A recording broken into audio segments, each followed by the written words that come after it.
ever since WrestleMania of last year. There's no doubt about the fact that the Intercontinental Championship over on SmackDown and the United States Championship on Monday Night Raw have greatly benefited from there being only one undisputed world champion in the WWE. There's no doubt about that because a year later, almost a year later actually, both the US title and the Intercontinental title feel a lot more important, a lot more valuable, a lot more prestigious than they did just a year ago. Now, that has a lot to do with how well they've booked both championships in top-tier feuds, whether that be with Gunther and his Intercontinental title reign, which has been amazing, but even Ricochet before that,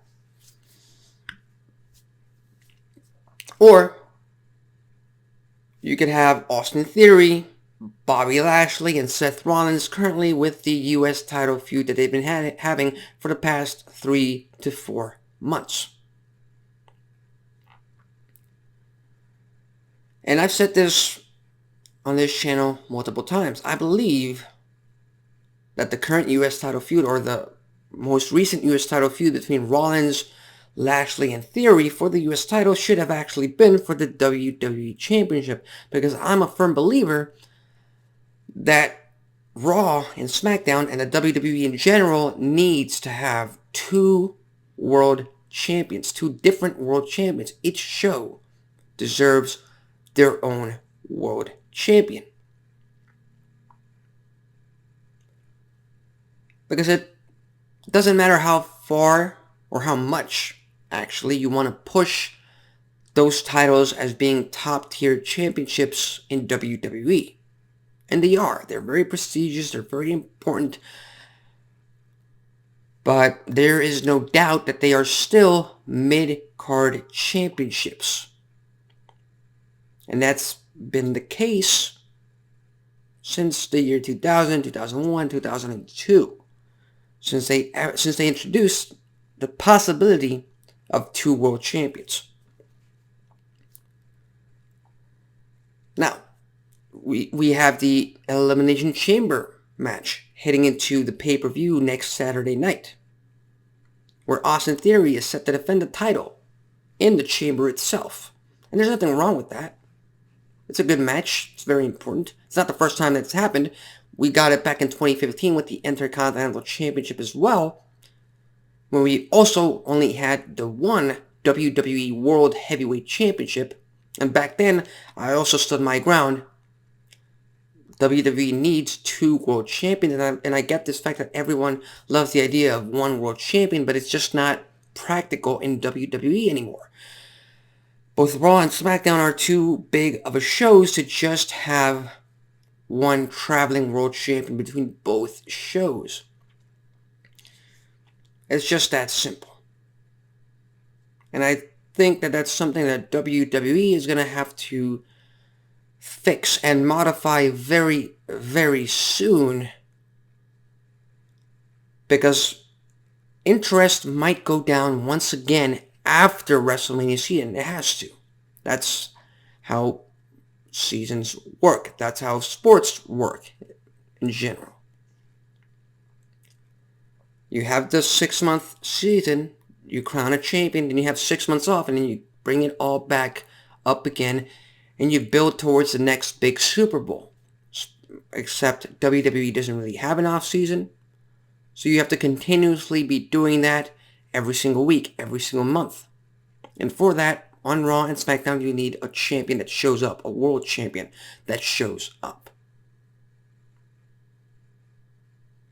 And the mid-card championships are meant to elevate these wrestlers, these superstars, into the main event, into world championships contender matches, into world champions themselves. That's what they're meant to do. They're not meant to be the top champion of the brand because they just don't have a world champion. Then that's their ceiling. And in my opinion, you're communicating to the audience that their ceiling is mid-card champion. That's not the ceiling for Gunther or Bobby Lashley or Seth Rollins or Austin Theory. No, they can get to the point of becoming world champions. And I'm all for the fact of building up the mid-card championships, building them up to still be important, making them feel like a prominent part of the show. But it is something that WWE is going to have to do and learn to do once they have two world champions once again. Because make no mistake about it, we will have two separate world champions in WWE very, very soon. Whether that happen at WrestleMania or after WrestleMania, I don't know. I'm not entirely sure. It just depends on what they decide to do with Roman Reigns. If they want him to make it to 1,000 days as Universal Champion, which could still happen if they split both titles and they just give the WWE Championship to Cody Rhodes, which is basically the only one he wants, if you think about it. So all in all, US title, Intercontinental title, they've had a great run at the top of the card for both Raw and SmackDown. I'm not saying they haven't. All I'm saying is you can only pull off having these mid-card championships be the top titles on each brand for so long. And it's no fault of Gunther's, and it's no fault of Austin Theory or anybody else who has been involved in the US title picture. It's just, that's what we're used to. Or at least that's what I'm used to. I'm used to having two separate world champions, one for each brand. And I see this in AEW too. MJF is on Dynamite each and every week, but he's not on Rampage. And Rampage suffers because of that. I don't care if you put the TNT title, whether it be Darby Allin or Wardlow or Samoa Joe on Rampage, or whether you put Orange Cassidy, the All-Atlantic Champion, on Rampage.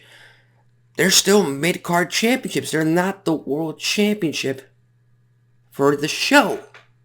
And the show suffers. At least that's my point of view. But overall, what do you think? Do you think the mid-card championships have a longer shelf life in terms of being the top title on each brand or on each show in this case? Or do you agree more with me in the fact that each show needs their own world championship to really elevate and give it that importance for each and every single broadcast, each and every single week? So, with that said, leave your thoughts, comments, and predictions on the comments section below. I've been Alexis Carrillo. This has been Wrestling Talk. Go on and enjoy Rampage and SmackDown later on tonight, and I'll see you next time.